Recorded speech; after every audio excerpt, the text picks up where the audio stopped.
Hello and welcome. You're watching Next IAS. My name is Tatiksha Pandey and today we are going to talk about the moon base program.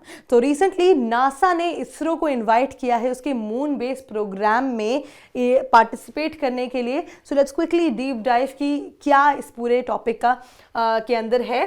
First thing that we are going to talk about is the recent development. सबसे पहले recent developments की अगर हम बात करें तो NASA ने formally invite किया है इंडिया को पार्टिसिपेट करने के लिए मून बेस प्रोग्राम में, जिसका एम है एस्टैब्लिश करना सस्टेन्ड ह्यूमन प्रेजेंस कहाँ पे, लूनर साउथ पोल पे. ठीक है, जो प्रोग्राम है वो सीख करता है लॉन्ग टर्म लूनर आउटपोस्ट बनाना जहाँ पे एस्ट्रोनॉट रह सकते हैं, काम कर सकते हैं और कंडक्ट कर सकते हैं साइंटिफिक रिसर्च. अब देखिए इंडिया का जो चंद्रयान 3 मिशन था जिसने हिस्ट्री बनाई थी, अगस्त 2023 में सक्सेसफुली लैंड किया था नियर मून्स साउथ पोल. ठीक है, अब जब जो लूनर साउथ पोल है वो स्ट्रैटेजिकली बहुत ज़्यादा इंपॉर्टेंट है क्योंकि वाटर आइस जो है वो परमानेंटली शैडोड रीजन्स में है, साइंटिफिक अपॉर्चुनिटीज़ हैं यहाँ पर और पोटेंशियली यूजफुल है लूनर रिसोर्सेज के लिए. अब जो नासा है वो प्लान कर रहा है डेवलप करना moon base through phased approach के साथ अलग अलग फेजेस में अप्रोच होगा, इन्वॉल्व करेगा रोबोटिक मिशन, इंफ्रास्ट्रक्चर डेवलपमेंट और साथ ही एक्सटेंड करेगा लास्ट में ह्यूमन हैबिटेशन के ऊपर भी. इंडिया का पार्टिसिपेशन बहुत ज़्यादा डीपन करेगा इंडिया यूएस कोऑपरेशन को स्पेस एक्सप्लोरेशन में और एडवांस करेगा स्पेस टेक्नोलॉजी को इंडिया के लिए भी. Moving forward, let's talk about the moon base programme.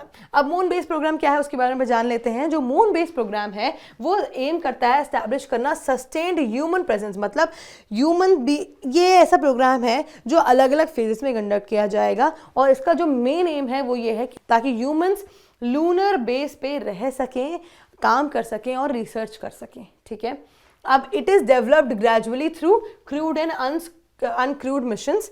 Major objective इसका है स्टडी करना लूनर एनवायरनमेंट और उसके रिसोर्सेज को, डेवलप करना ऐसी टेक्नोलॉजीज जो लॉन्ग ड्यूरेशन लूनर मिशंस के लिए फीजिबल हों, इस्टेब्लिश करना पावर, कम्युनिकेशन और ट्रांसपोर्टेशन सिस्टम ताकि हम बात की जा सके वहाँ पे, कंडक्ट करना साइंटिफिक रिसर्च उस जगह पे और गेन करना experience future human missions to Mars, मतलब मार्स में जाने के लिए जो मिशंस हैं उनके लिए एक्सपीरियंस गेन करना. मूविंग फॉरवर्ड, अब बात करते हैं जो इसके 3 ब्रॉड फेजेस हैं उसके बारे में. तो जो पहला फेज है वो है अभी से लेके 2029 तक. सबसे पहले रोबोटिक एक्सप्लोरेशन और टेक्नोलॉजी डेमोन्स्ट्रेशंस होंगे. इसमें आइडेंटिफाई करेगा ये सूटेबल लोकेशंस को, स्टडी करेगा लूनर साउथ पोल को और रिड्यूस करेगा रिस्क बिफोर ह्यूमन मिशंस. मतलब पहले एक रोबोट को भेजा जाएगा जो वहाँ पे ये सारी चीज़ें करेगा ताकि जो ह्यूमन मिशंस हैं उसमें रिस्क कम रहे. सेकेंड फेज है इसका 2029 से 2032 तक, जो कि है डिप्लॉय करना इनिशियल इंफ्रास्ट्रक्चर, मतलब इनिशियल इंफ्रास्ट्रक्चर वहाँ भेजना, power, cargo, logistics, communication systems और एक्सपैंड करना लूनर ऑपरेशंस को.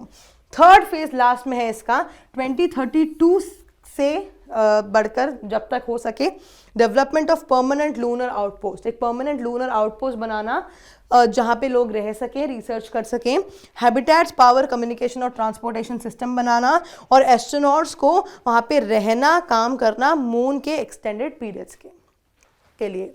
ठीक है, moving forward, let's talk about the India US space cooperation. कैसा इंडिया यूएस रिलेशन रहा है स्पेस कोऑपरेशन में. तो India and the US have increasingly expanded cooperation in space science and exploration and technology. साथ ही NASA ISRO synthetic aperture radar NISAR जो है वो एक major joint earth observation mission है. साथ ही निसार यूज करता है रेडार टेक्नोलॉजी किसके लिए, क्या स्टडी करने के लिए, अर्थ का चेंजिंग सरफेस को, नेचुरल हैजार्ड्स को, इकोसिस्टम्स को, ग्लेशियर्स और आइस शीट्स को, एग्रीकल्चर एंड वाटर रिसोर्सेज को. इंडिया और यूएस हैव ऑल्सो बिन किसमें कोऑपरेट कर रहे हैं और ज़्यादा ह्यूमन स्पेस फ्लाइट में भी कोऑपरेट कर रहे हैं और इंक्लूड कर रहे हैं discussions and trainings related to India's Gaganyaan program also.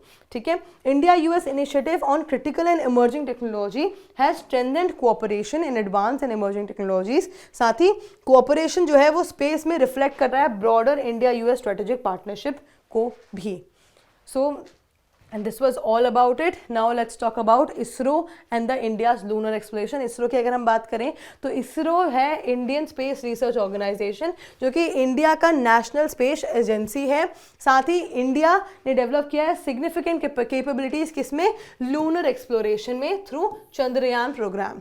ठीक है। अब चंद्रयान 1 जो था, जो 2008 में था, जो कि इंडिया का फर्स्ट लूनर मिशन था, इसने हेल्प किया प्रोवाइड करने में इंपॉर्टेंट एविडेंस कि वाटर हाइड्रोक्साइल मॉलिक्यूल्स मून में हैं।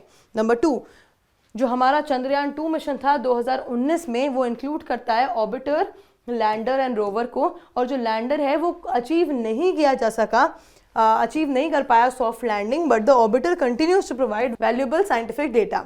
चंद्रयान 3 2023 में, जिसने सक्सेसफुली अचीव करी सॉफ्ट लैंडिंग मून में, और इंडिया बना पहला कंट्री लैंड करने वाला लूनर पोलर रीजन में, जो कि डेमोन्स्ट्रेट करता है indigenous landing and rover capabilities को। और साथ ही जो लैंडर था वो था Vikram and the rover was Pragyan.